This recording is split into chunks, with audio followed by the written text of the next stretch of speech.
Maayong buntag sa tanan. Bango na ta kay mag-andam na ta sa atong estudyante. Bisag dili hapit mabuka ang mata la ahat jud. Maglungag ta. Pasensya ay among kusina kay ambot na lang jud ko kasabot ana. Ukab sa kaldero. Butangan na to og bugas ay pa di ay excited. Hugasan sa daydaan. Hugas, paspasi durin, paspasin sabunan. Pagkahuman ang nagsabon, syempre, ang butag bugas, hugas ang gidaan, no? Lano. O, dira. Butangan na din na itong bugas. Fast forward, gitak ang pabuton, ay, pasigaon ay. Hugas plato. Buutan kay ko na ron kay. Wala ra. Nakaplano rin akong anak na mag-video, you know. Let's go wash the dishes. Let's go wash the hugasan. Sorry, excuse me.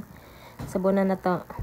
Kuskuson dun na kay para ang mga bad elements sa atong kutsara, mga kuha. After that, among congressman starring man. Human na hugas dayon. Tak-tak sa tubig. Ighaw man na arrange na dayon na sa butangan na sa plato. Nice ka mong weather ron. Kung sibuyas hindot kistanan. Dami kistanan ang weather. Goods kayo, mag-smile. Chanan, dayon sa kusasod ani naghinlo sa agi gabi. Ya sa gulyaw-yaw ko ana kay grabe kistanan good ambot na lang. Magtuyok-tuyok. Nasud kistanan ni magtuyok tano. Daghan kay buhaton ba. Nilihis ako gamay diha kay daghan kay mga lago ka na sa tawag ni hugaw sagbot.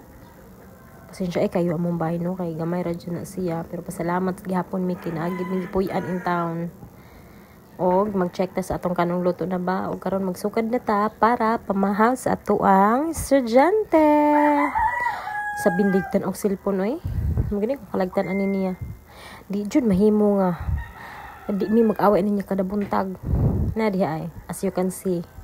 Akong baba di kibot-kibot. Kaya naglagot jud ko anak niya. Magsige sabi na ng cellphone magkaon. Unya, dugay ra ba kay saran mahuman? Usa ka hungit. Mudagan pa nag 20 minutes. Ay, char. Sobra ra pod.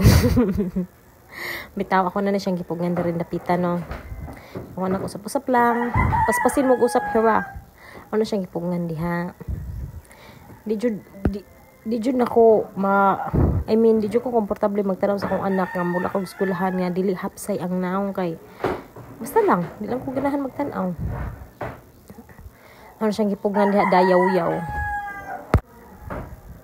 Ako ra gipang fast forward kay murag buang aning magsilag tutok intang kaluy sa atong viewers magsigtan-aw sa way lami nga no.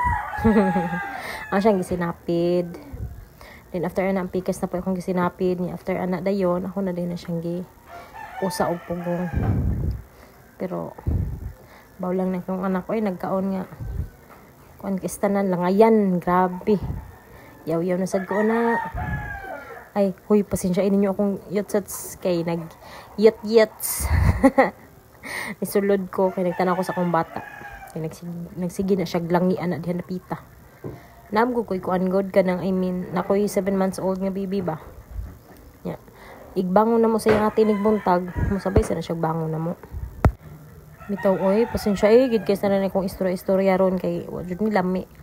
As in. Dire nagsapatos na dayon mi, nagsulod ko niya medyas. Pero dayaw-yaw gihapon ambot ba ni akong babaw di jud mahilom. Kumbaba kada buntag na lang jud. Nya. Dayon, human na, napusing-pusing ako nakmurag tala. Kani, padong na dayon man sa school. Ako man dyan maghatod niya every morning kay yung papa matulog pa man na, kay duty man na dari sa among ang barangay niya. Kuan, kanang inigbangon na sa yung papa, kadito man na sa lawag sa manok niya. Siyempre, kami man una magmata sa akong anak, ako na lang dyan mahatod niya. Pero usahay lagi dili jud kay labi na akong kamanghuran dili matug balik. Magsigira hinon siya og hilak ba. So mao na to, hapit na may maabot. Hapit na jud, hapit na jud, hapit na jud. Abot na mi. Goodbye.